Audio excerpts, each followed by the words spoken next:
कभी कभी दुनिया में ऐसी घटनाएं भी घट जाती जिस पर यकीन करना मुश्किल हो जाता है। एक ऐसी घटना 8 मार्च 2014 में घटी थी जो अब तक दुनिया भर के लोगों के लिए एक रहस्य ही बना हुआ है। दरअसल दोस्तों, मलेशिया एयरलाइंस का एक विमान 239 लोगों के साथ आसमान से अचानक गायब हो जाता है। इस रहस्यमय घटना के कई साल हो जाते हैं, लेकिन इसका सुराग किसी को नहीं मिल पाता है। बट बाद में पता चलता है कि पायलट ने जानबूझकर विमान MH370 को समुद्र में गिराया था। आखिरकार क्या हुआ था उस दिन विमान MH370 के साथ, तो जानने के लिए वीडियो के अंत तक बने रहें और चैनल को सब्सक्राइब एंड फॉलो कर लें। 8 मार्च 2014 जब मलेशिया एयरलाइंस के एक विमान MH370 ने राजधानी कुआलालंपुर से उड़ान भरी। उसे उसी दिन चीन की राजधानी बीजिंग पहुंचना था, लेकिन विमान के उड़ने के कुछ समय बाद ही उसका संपर्क यातायात नियंत्रण केंद्र से टूट जाता है। इसके बाद विमान के गायब होने के लेकर कई तरह की बातें हुई, लेकिन उससे किसी को कुछ भी पता नहीं चलता है। पहले यह अंदाजा लगाया जाता है कि शायद विमान को आतंकियों ने हाईजैक कर लिया है, लेकिन फिर बाद में इस तरह के कोई भी संकेत नहीं मिलते हैं। इसके बाद फिर यह माना गया कि शायद विमान कहीं दुर्घटनाग्रस्त हो गया होगा। इसको लेकर फिर तलाशी अभियान शुरू हुई। कई महीने तक और कई देशों के विमान की खोजबीन चलती रही, लेकिन किसी को कुछ भी हाथ नहीं लगता है। कहते हैं कि 1 लाख वर्ग किलोमीटर से भी ज्यादा दायरे में विमान की खोजबीन चली,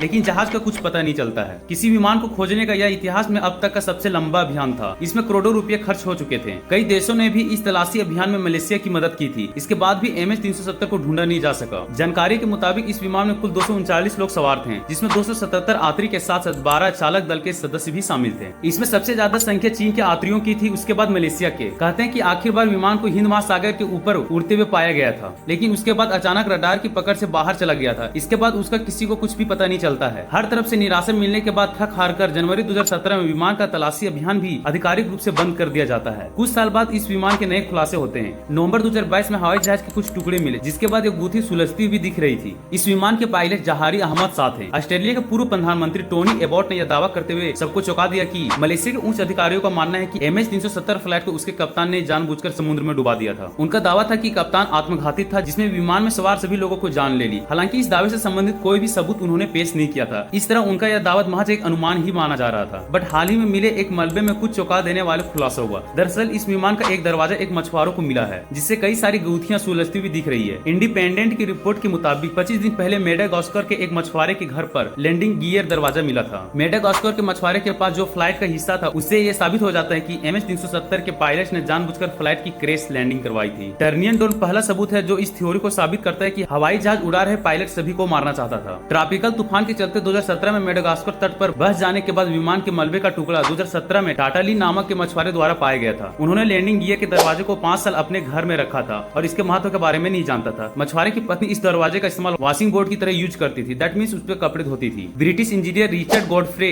एंड अमेरिका के ब्लेन गिब्सन, जो खुद को MH370 विक्रेज हंटर कहते हैं, जिसका कहना है कि प्लेन में हुई एक्सीडेंट के स्तर और मलबे को देखकर यह निष्कर्ष निकाला जा सकता है कि प्लेन इतनी तेज गति में थी कि जिससे विमान के कई टुकड़े हो गए। हादसे को देखकर ऐसा लगता है कि MH370 की दुर्घटना समुद्र में एक नरम लैंडिंग के अलावा और कुछ भी नहीं था। गॉडफ्रे और गिब्सन के हिसाब से तेज गति और लैंडिंग गियर का नीचे होना इस बात को दर्शाता है कि जानबूझकर ऐसा किया ताकि विमान के कई टुकड़े हो जाएं और पानी में डूब सके। दुर्घटना को छुपाने के इरादे से ऐसा किया गया था। पायलट आमतौर पर पानी आपातकालीन लैंडिंग के दौरान लैंडिंग गियर के नीचे नहीं करते हैं, क्योंकि इससे विमान के कई टुकड़े होने की संभावना बढ़ जाती है। रिसर्चर ने MH370 के मलबे को देखकर कहा गया कि इस विमान को इतना तेजी से संभावना के साथ डुबाया गया ताकि इसमें जीवित लोगों को बाहर निकालने के लिए बहुत MH370 के आज तक 19 टुकड़े मिले हुए हैं, जो पूरी तरह से यह एक ही पॉइंट की ओर दर्शाता है कि यह कोई दुर्घटना नहीं बल्कि जानबूझकर समुद्र में से डुबाया गया। इस प्रकार MH370 की मिस्ट्री सोल्व हुई थी। दोस्तों, उम्मीद करता हूँ कि आपको ये वीडियो इंफॉर्मेटिव लगा हो। ऐसे ही वीडियो के लिए हमारे इस चैनल को लाइक शेयर सब्सक्राइब करना ना भूलें।